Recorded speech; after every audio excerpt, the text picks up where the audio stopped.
আলাইকুম। তো উদ্দেশ্য ছিল আর কি শ্রীমঙ্গলের উদ্দেশ্যে, কিন্তু বর্তমানে পুরো বিষয়টা এসে আটকে পড়ছে যে বৃষ্টির কারণে, প্রচণ্ড পরিমাণ বৃষ্টি সকালবেলায়। এখন বাজে হচ্ছে যাইয়া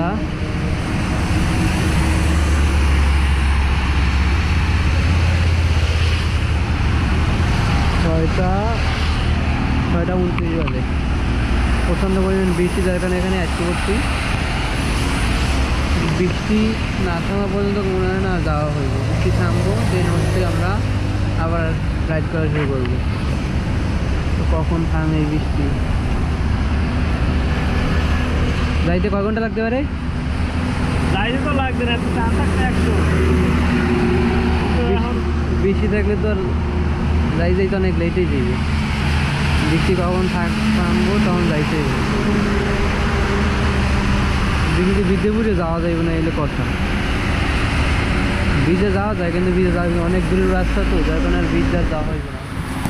আমরা এরকম ট্রেন করে যাইতে হইবে। রেনকোট লওয়া হচ্ছে, তাহলে বুঝি না যে বৃষ্টি নামবে।